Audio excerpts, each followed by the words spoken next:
yeah,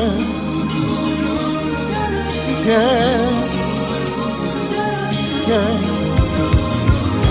oh, yeah, mm, yeah,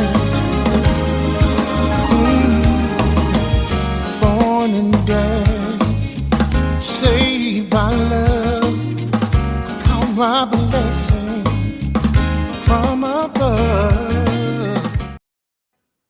And good evening, or good afternoon, or good morning, depending upon where you are around the world.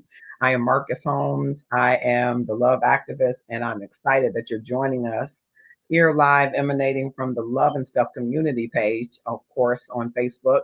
But we are live also via Restream on LinkedIn Live, on Twitch TV, and YouTube events.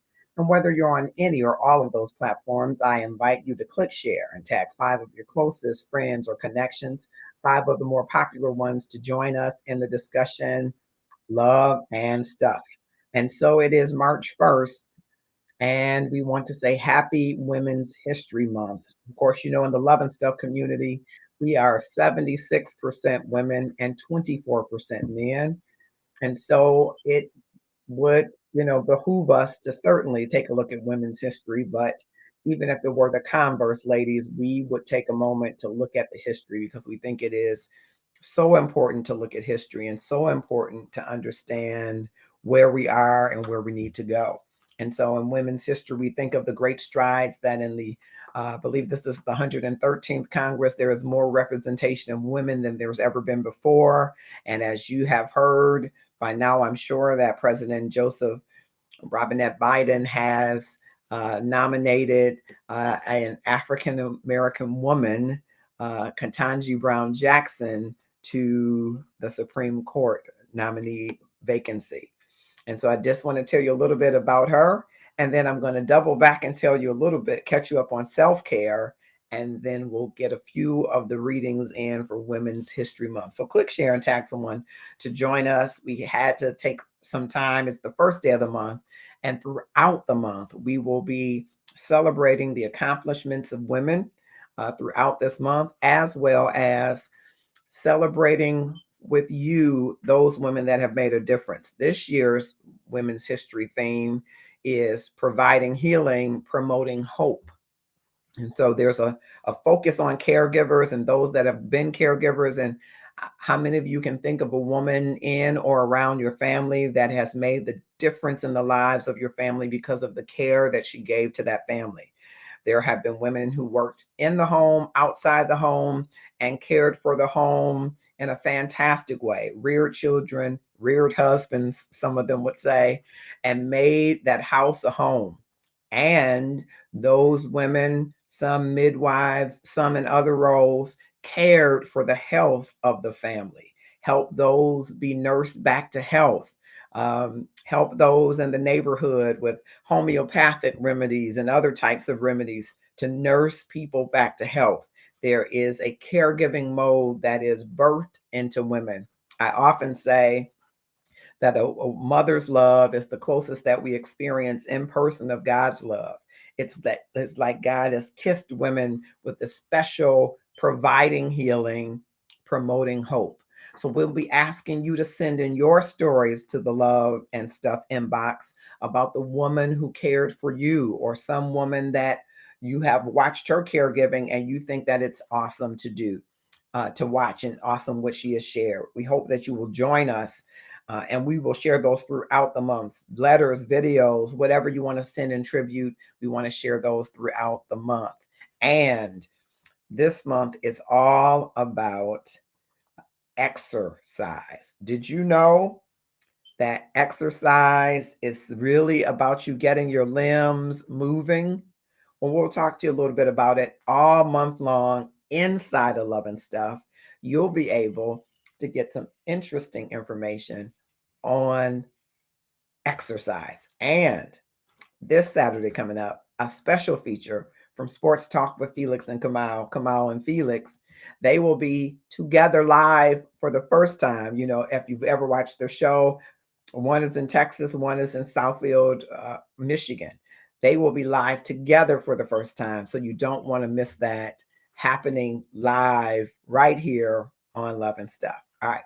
So I want to tell you a little bit about Judge Ketanji Brown Jackson. You may have already learned some things about her, but I wanted to certainly laud her nomination. Judge Jackson was born in Washington, D.C., and grew up in Miami, Florida. Her parents attended segregated primary schools, then attended historically Black colleges and universities. Both started their careers as public school teachers and became leaders and administrators in the Miami-Dade public school system. When Judge Jackson was in preschool, her father attended law school. In a 2017 lecture, she traced her love of the law back to sitting next to her father in their apartment as he tackled his law school homework, reading cases and preparing for Socratic questioning while she undertook her preschool homework, coloring books. Judge Jackson stood out as a high achiever throughout her childhood. She was a speech and debate star who was elected mayor of Palmetto Junior High and student body president of Miami Palmetto, Senior High School. But like many Black women, Judge Jackson still faced naysayers. When Judge Jackson told her high school guidance counselor she wanted to attend Harvard, the guidance counselor warned that Judge Jackson should not set her sights so high. That did not stop Judge Jackson. She graduated magna cum laude from Harvard University, then attended Harvard Law School, where she graduated cum laude and was an editor of the Harvard Law Review. And so from suffragist to service to being on the ballot, from fighting for the ballot to being on the ballot to being nominated to the highest court in the land, women have made remarkable strides and indelible marks in the footprint of our history. And so we laud them, among them her. I wanted to just, before we go into some of the other writings that happen from suffragists to the ballot and forward, we'll be talking all month. I wanted to go back for those of you that haven't joined Inside of Love and Stuff and gotten your self-care journal workbook.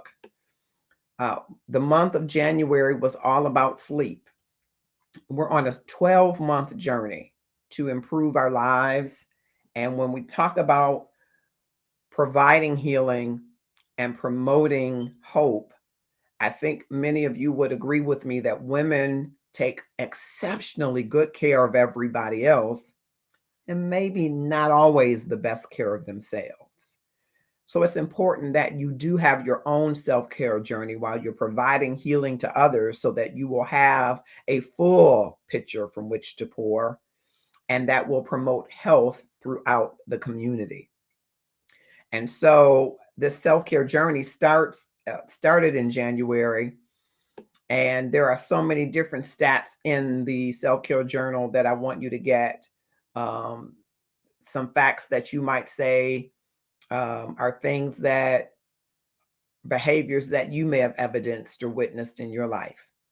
But remember this, self-care is never a selfish act. It's simply good stewardship of the only gift you have, the gift that you will put on earth to offer others. So anytime that we can listen to our true self and give our true self the care it requires, we're not only doing it for ourselves, but for the many others whose lives we've touched. And I know Jan Holmes Boyd and others that are joining understand the importance of self-care. You are a gift to this world, and you cannot fully be present in that gift if you don't give yourself the care that you require. And it isn't selfish, because the more that you are full, the more that you can pour to others. Many lives are to be touched. And so in the spirit of this Women's History Month, we join you, sisters, in saying we need self-care so that we can be all that we need to be for ourselves and offer those whose lives we are going to provide healing to and promote health with. So you got to get past this idea of self-care being selfish. You have to do things for yourself.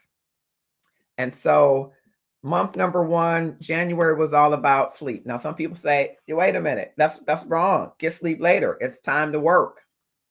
Do you know that you are more productive, that you are more focused, that you are more likely to accomplish what you set out to do if you have had deep, peaceful rest? So I want to ask you a question. How sleep deprived are you? According to statistics, especially in America, for those of you that are watching globally, 80% of people feel like at least 3 times a month they don't have enough sleep. And 11% of those 80% believe that they have a chronic sleeping problem, which keeps them from getting rest nightly. Now, you know that's a lot of tired people. So some of the tips that we outline in the self-care journal, one of them, I'm going to give you 3 of them, and then I'm going to move to the next section because I want you to get the self-care journal. Number 1 is get into the light.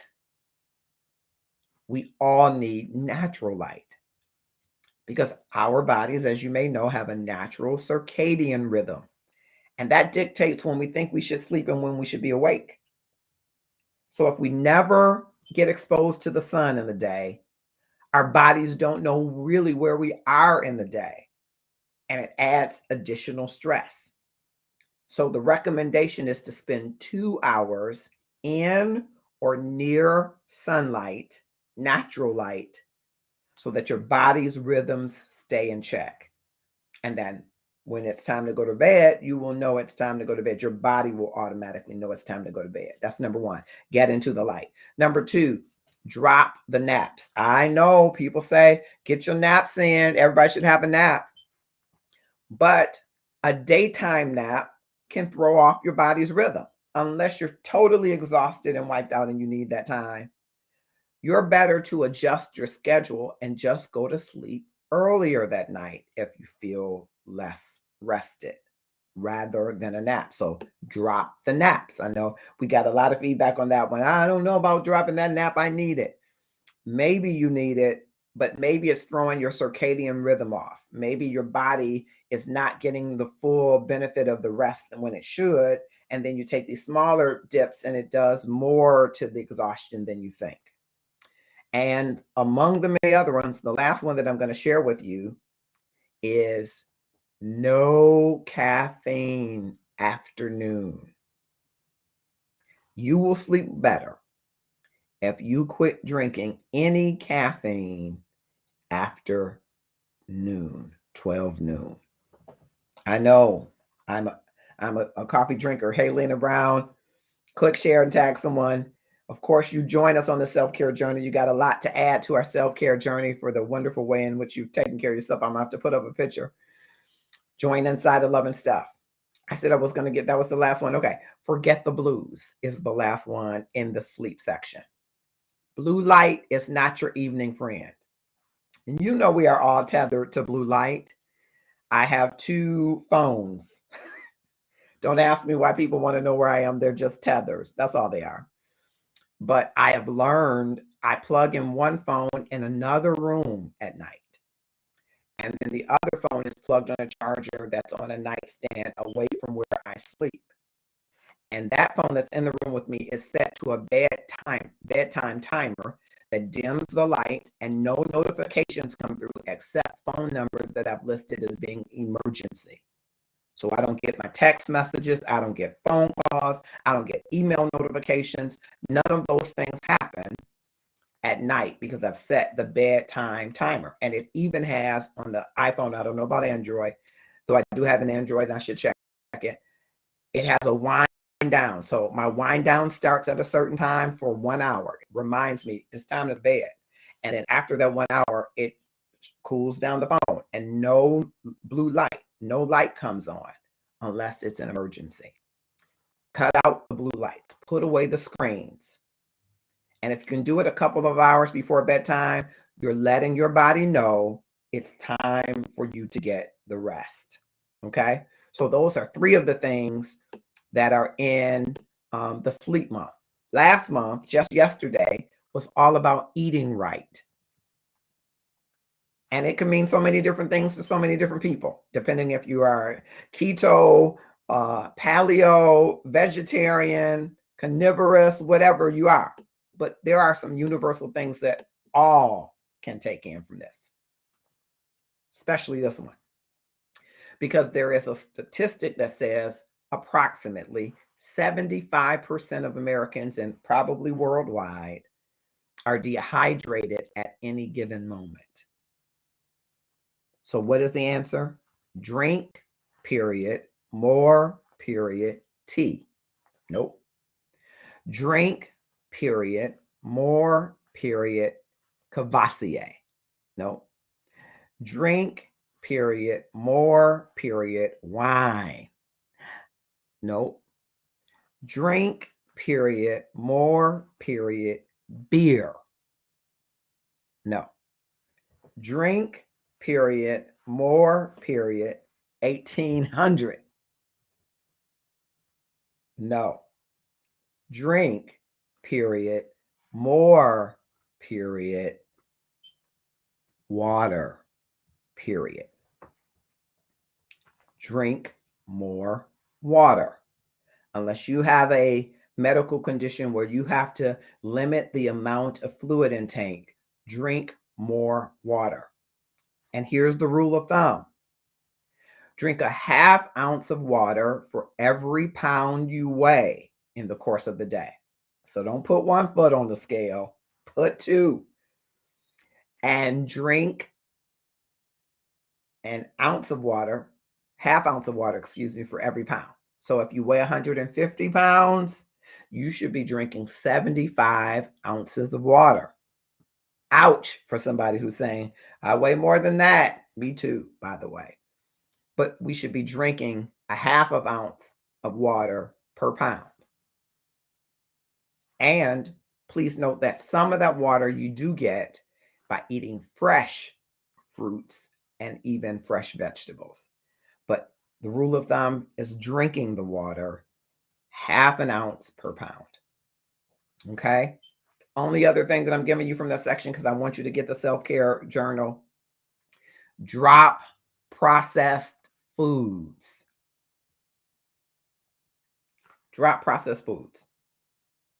And you may have to curve yourself and go slower and slower and slower until you drop them.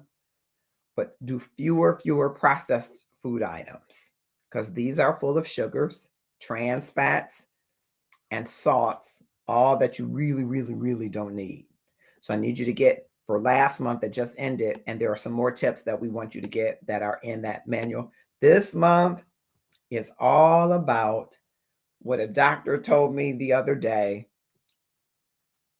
One of the easiest things to do, provided you don't have any challenges, is exercise. And one of the easiest exercises is walking.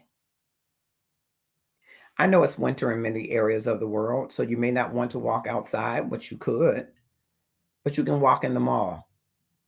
You can park farther from the door of the places that you're going to and walk, which is what I do every day. I practice parking farther from where I need to go so I can walk, get my steps in. Walk. This month is all about moving. It's about exercise. And everybody, well, not everybody, but statistics say over 60% of people put personal fitness on their list of New Year's resolutions and never actually get to it. So here are a few of the tips. Create a goal. I'm going to walk every day. I told someone who was having some challenges, and she was having challenges walking. I told her, if you can't walk but one house, walk one house. And if that tires you out, stop and walk back home. You actually walk 2 houses. And the next day, see if you can walk 2.5. And the next day, 3, until you walk an entire block, until you're able to walk around the entire block, until you're able to walk 2 blocks. Create a goal. Don't make it the big goal. I'm going to run the marathon. I'm not saying you can't or shouldn't, But start with realistic goals, and walking 2 houses if you're having some balance or other issues might be a realistic goal. I'm going to do like Marcus does. I'm going to park farther away and I'm going to walk. Make that a goal. Everywhere I go for the week, I'm going to park farther away. I'm not going to valet. I'm not going to park right up to the building. If it's going to be inclement weather, I'm going to wear a hoodie. I'm going to bring an umbrella. I'm going to walk to get some movement, get my body movement. I'm so excited about this month because so many people in the Love and Stuff community are on the journey to better health in part through exercise. But a part of that is self-care. Part of it is stress relief.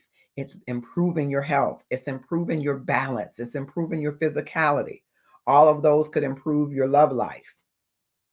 Okay. So all of these have improvements that are for self and for others. The better that you feel, the more you're able to do, the more you're able to help others, the more providing healing and promoting health you're able to do. So create a goal. I'm so excited because a number of folks within our Love and Stuff have agreed to come and share what they're doing in their personal routines with you and me.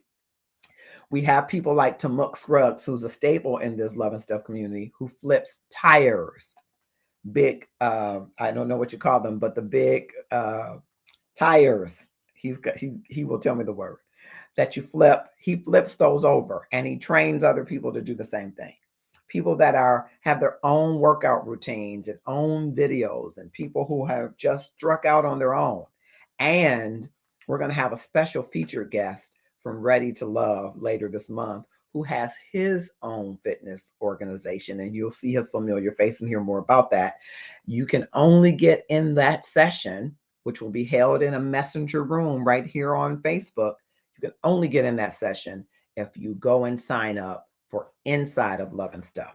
All of the content that I mentioned will be there inside of Love and Stuff because we want people in that group who are only intentional about bettering themselves, upping their love game, and increasing the amount of love in the world.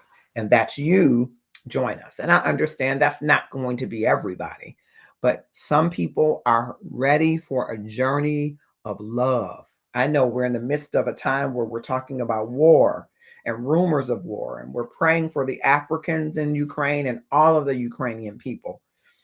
But you also still have a mandate to care for yourself, to love yourself, and to do the best with yourself while you can. So I wanted to share that and take a moment out to do that. All right. So I've shared about our Supreme Court Justice, and now I want to share, thank you for sharing, speaking of sharing, a little bit by Alice Durer Miller. She wrote some pieces, a book of rhymes for suffrage times, and she kind of made satirical editorials based on different writings that had already happened. And so I am going to share from her book of writings. And one of these writings is entitled Are Women People? A Book of Rhymes for Suffrage Times by Alice Durer Miller. Are women people, she says, she asked in this writing. Father, what is a legislator? A representative body elected by the people of the state. Are women people? No, my son. Criminals, lunatics, and women are not people. Do legislators legislate for nothing? Oh no, they are paid a salary. By whom? By the people. Are women people? Of course, my son, just as much as men are. And so there are a number of writings in here. One of them is the treacherous text, which has given much fame to her. It's a consistent ante to her son. Look at the hazards, the risks, the physical dangers that ladies would be exposed to at the polls. You're 21 today, Willie, and a danger lurks at the door.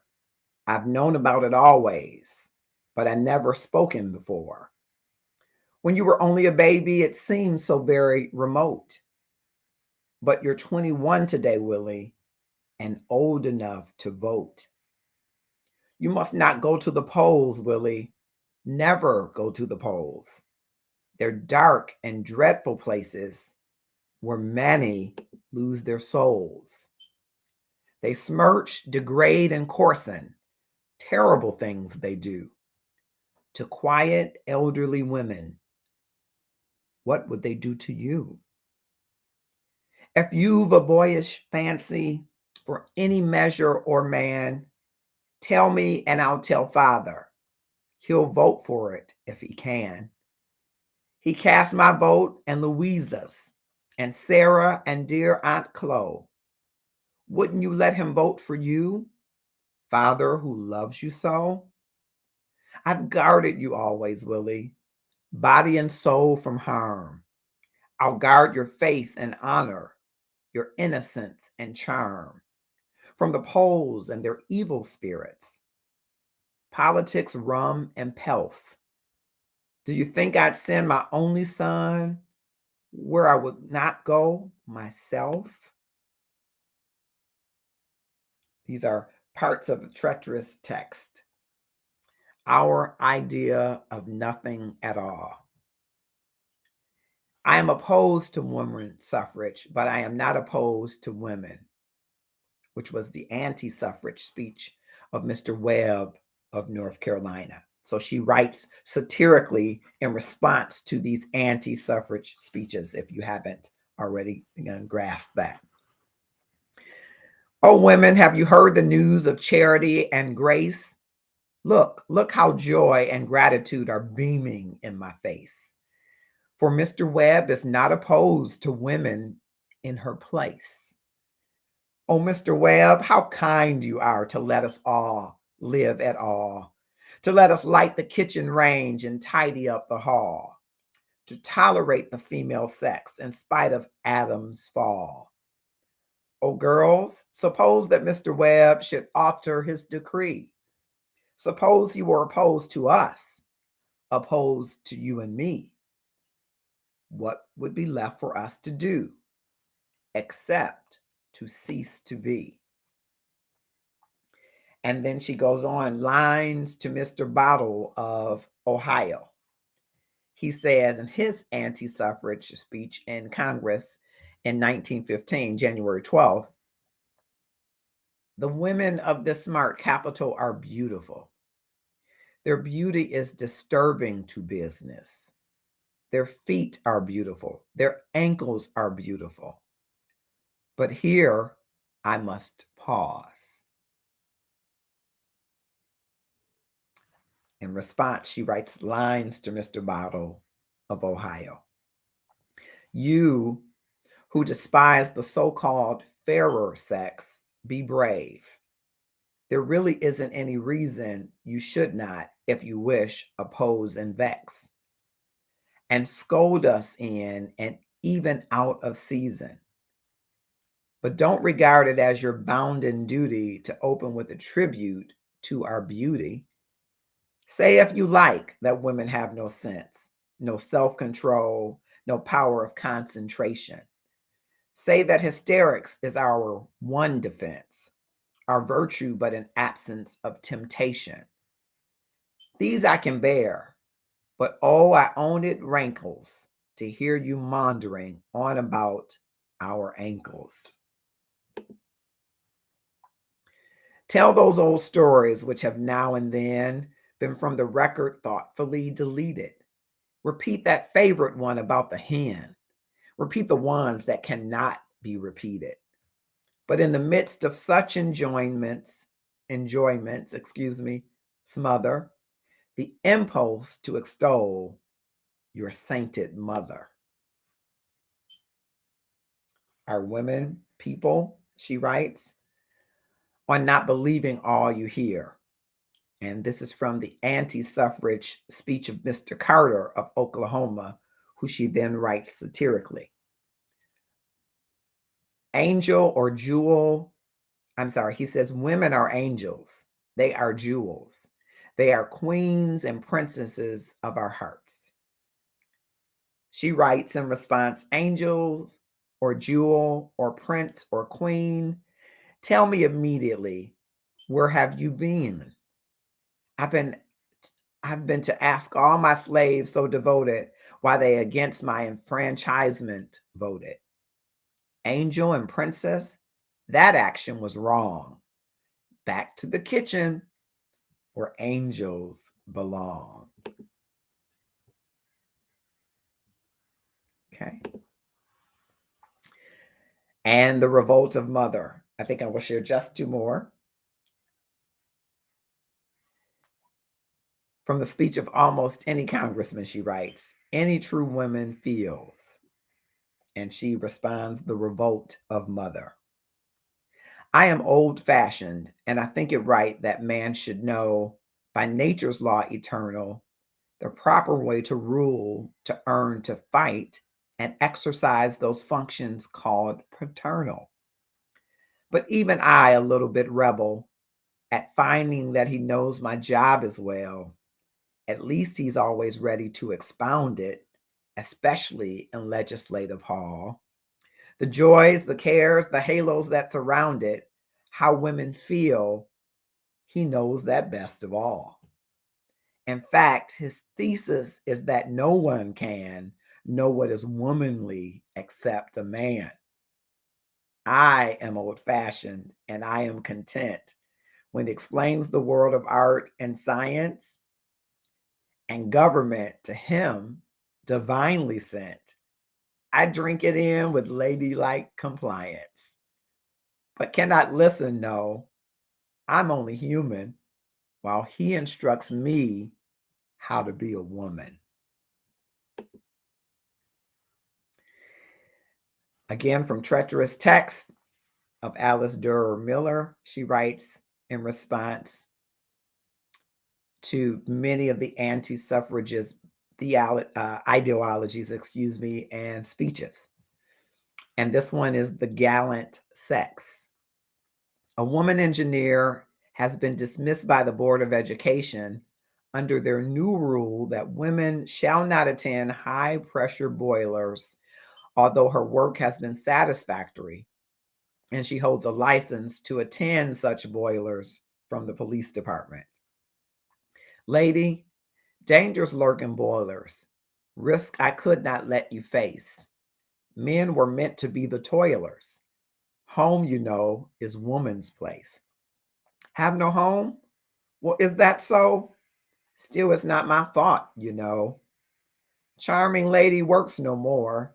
Fair you are and sweet as honey. Work might make your fingers sore. And besides, I need the money. Prithee rest or starve or rob. Only let me have your job.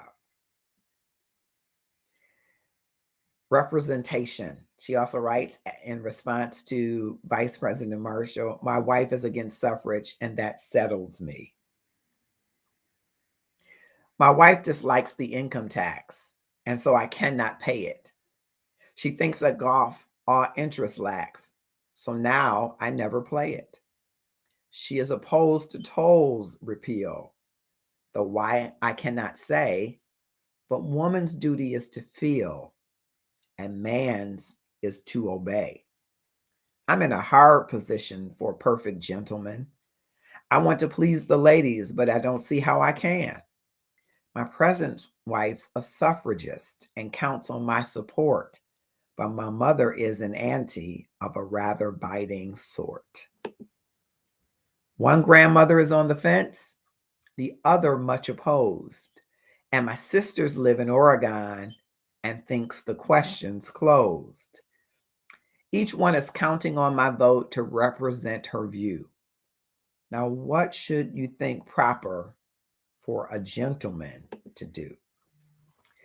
I invite you to read more of these, especially from Alice Durer Miller's Treacherous Text. She really does a fantastic job of taking these anti-suffrage thoughts and speeches and speaking to them satirically. I really enjoy it. So I will close with this one, and then I'll move on to some of the other pieces from women's history. It is entitled The Sonnet, and it is in response to Zenist Potter's former chief cannery investigator for New York State Factory Investigating Commission. He says 3 bills known as the Thompson-Bewley Cannery Bills have been advanced to third reading in the Senate and Assembly at Albany. One permits the canners to work their employees 7 days a week. A second allows them to work women after 9 p.m., and a third removes every restriction upon the hours of labor of women and minors. And so her response in the sonnet says, "Let us not to an unrestricted day impediments admit. Work is not work to our employees, but a merry play. They do not ask the law's excuse to shirk. I know the canning season is at hand, when summer scents are on the air distilled, when golden fruits are ripened in the land, and silvery tins are gaping to be filled. Now to the cannery with jocund mien, before the dawn comes women, girls, and boys, whose weekly hours, 119, seem all too short for their industrious joys.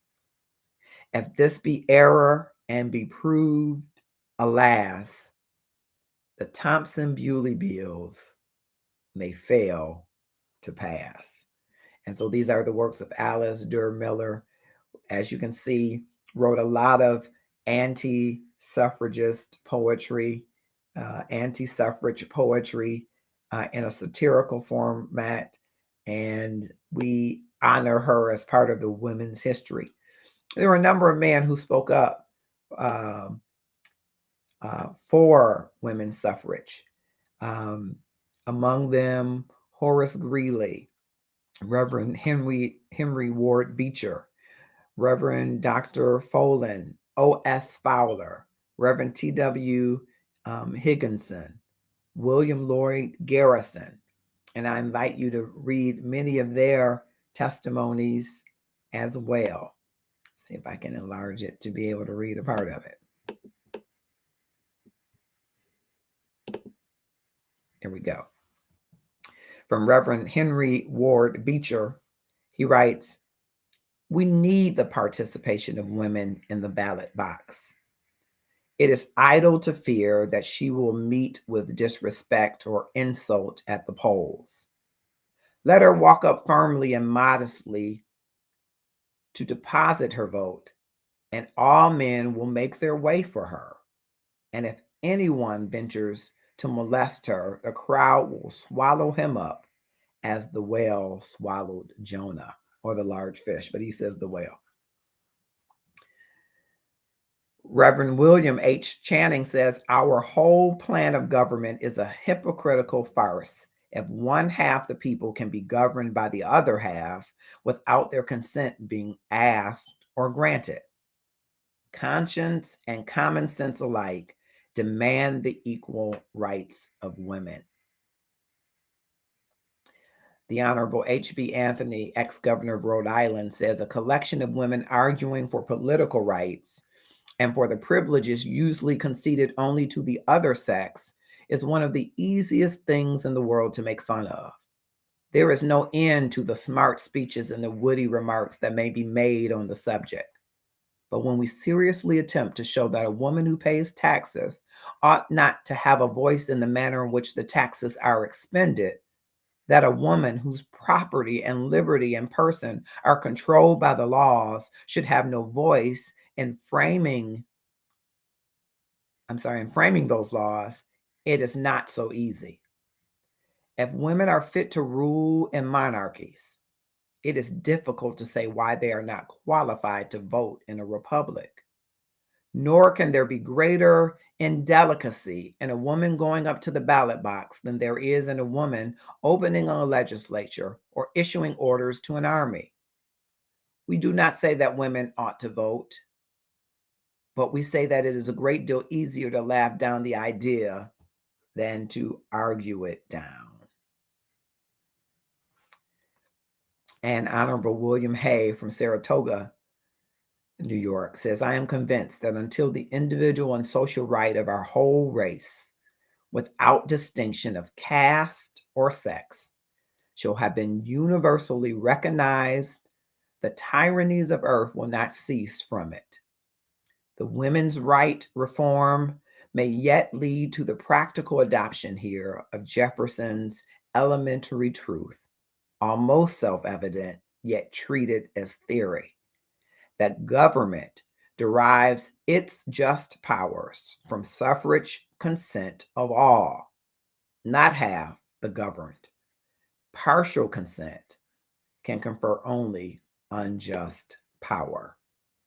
And so there were a number of men who spoke up on the record for women's suffrage, and we will highlight more of them as we go throughout the month. Last of the readings that I will share is from The Taxation of Women in Massachusetts by William Bowditch. And I will share just excerpts of this work from him from 1875. Hopefully we can.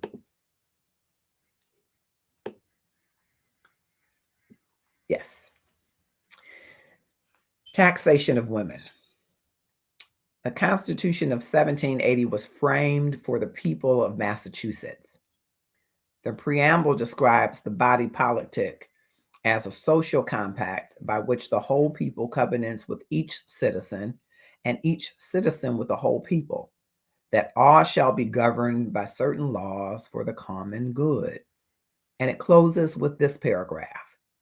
We therefore, the people of Massachusetts, do agree upon, ordain, and establish the following declarations of rights and frame of government as the Constitution of the Commonwealth of Massachusetts. The Declaration of Rights ordains the people of this Commonwealth have the sole and exclusive right of governing themselves, all power residing originally in the people and being derived from them.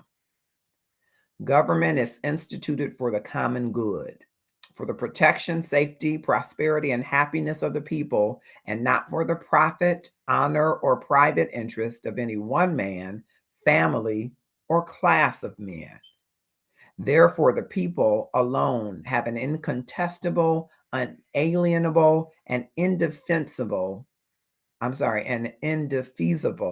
right to institute government and to reform, alter, or totally change the same when their protection, safety, prosperity, and happiness require it. In order to prevent those who are vested with authority from becoming oppressors, the people have a right at such periods and in such manner as they shall establish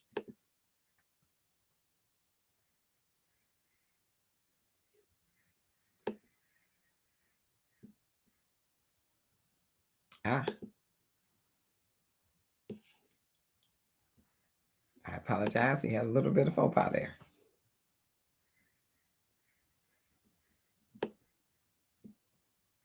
All right, we had some. Yes, we're having a little bit of challenge here. Getting that last page.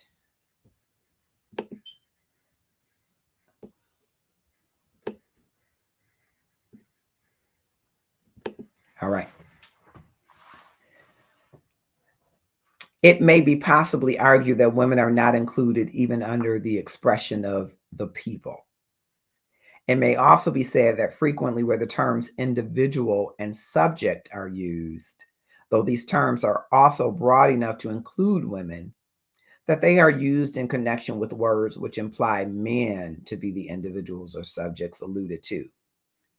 These objections, however, have no real force. The first and noblest article of the Declaration of Rights is all men are born free and equal. At this time, even in Massachusetts, hundreds of women were actually held in slavery. None of these women had taken any part in the framing or adoption of this Constitution. None were to vote under it, But nevertheless, Chief Justice Parsons, in delivering the opinion of the Supreme Judicial Court when Chowden versus Hatfield, said that in the first action involving the right of the master, which came before the Supreme Judicial Court after the establishment of the Constitution, the judges declared that by the virtue of the first article of the Declaration of Rights, slavery in this state was no more. The court did not hold that all men, according to the words of the article, were free, and that the slavery of all men was ended by the adoption of this article, but that slavery itself of all mankind, women as well as men, were killed by its actions. I wanted to read that part of this declaration. It appears that, yes. So Chief Justice Shaw says, it is agreed on all hands that if not abolished before slavery was abolished by the Declaration of Rights. Our fathers also decided no subject shall be hurt, molested, or restrained in his person, liberty, or estate for worshiping God in the manner and season most agreeable to the dictates of his own conscience. Is not the religious freedom of the women of the state as dear to them as that of men? And can there be any doubt whatsoever that it is as carefully secured to them by this article as it is to men, notwithstanding this use of the word his?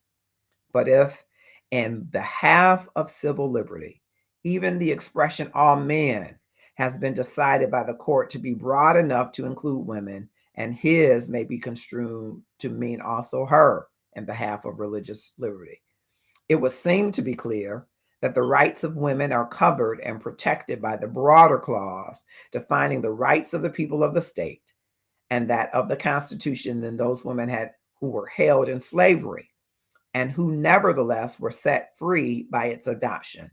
It would certainly be an amazingly narrow and forced construction of the word people, which would declare that more than half of the population of the state were not to be considered as referred to when the rights of people are set forth to be defined. So I wanted to take us back a little bit to some of what was being experienced in that time as we go through Women's History Month and the great strides that women have made through the suffragist movement, and going from the suffragist movement to not voting, to being on the ballot, to being nominated for the highest court in our land. Happy Women's History Month, and I am excited about all that we will share in this month. I want to go back very briefly to the theme of this year's Women's History Month celebration, which happens all month, right? But the theme is providing healing, promoting health. Promoting hope, excuse me. Providing healing, promoting hope. And when you think of that healing and hope, I don't know about you, but I can easily think of a dozen women who provided healing and promoted hope. Chief among them for me would be my beloved mother, the late Princess Holmes, who was a wife and mother of 5. And I can tell you that as a child, I may have had an occasion to have a checkup, but most of the healing that I experienced were at the hands of my mother. Of course, my father had potions and concoctions that I'm sure he got somewhere deeper south below the Mississippi, if ever there could be. But my mother had healing in her hands. I think of her often and think of Sandy Hudson, who is on the periphery of our Love and Stuff community, who sings a song so beautifully called Healing Hands that I used to play incessantly at my mother's bedside as a part of her playlist of Healing Hands. And maybe I will play that if I don't think it will get me a copyright infringement. And my mother had a way with castor oil and cod liver oil. Anybody had a mama like that? That had you taking these things so that you wouldn't catch cold. I never understood who would be running after cold to catch it. I'm 11 years old, and I still have not come to the understanding of that mystery. Who runs after a cold to catch it? Because a cold can't catch you, I don't think. You would run fast, right? But the saying is, you don't want to catch cold. And I always thought to myself, now who would run after a cold? Who would run to catch it? But my mother had these remedies and this touch and this prayer and the singing of hymns, though she was not a good singer, as she would rub you down with liniments and oils and sometimes Vicks vapor rub. And she would put socks on your feet. And she could break fevers in a minute, it feels like. And I've heard her on the phone talking to other women, mostly younger women, saying to them, "Oh, baby, give them this. Oh, did you try this? Okay, rub them down with this. Okay, call me back after you do it." She was providing healing not only to her baby boy and her other 4 children, but she was providing healing to her community. Even in her more senior years, she served the Catholic social services as a foster grandparent. And I can remember evenings that I would pick her up from apartment buildings throughout the city, where she would go into those apartments of young women, young mothers, and teach them how to care for their babies, teach them how to look out for signs of abnormalities and different things with their children. And she had remedies and potions, I'll call them, that she would give to them to share with those children. And many times they come back and say thank you. She got Foster Grandparent of the Year award for several years in a row. And the young woman would come back and say, "Thank you, Grandma. Thank you, Mrs. Holmes. Thank you, Mama. Thank you for helping me with my baby. I didn't know what to do." She was promoting hope. She was always saying, it could get darker, but be grateful for the light. Be grateful for where you are. Things will get better. Just hang in there. Keep praying. Keep holding on. She promoted hope in very dark times, like the dark time in which we are living now, where there are wars and rumors of wars, where our brothers and sisters of African descent are at universities in Ukraine and subject to bombing and killings, where our Ukrainian brothers and sisters are subject to bombings and killings. My mother was one of those voices of hope. And I bet she's joining many mothers now who are angels on the balcony of heaven, wooing on, willing on the women that are still here, whispering God words into their ears to keep the faith and to spread the hope. And so in this month, when we celebrate, we want to hear from you.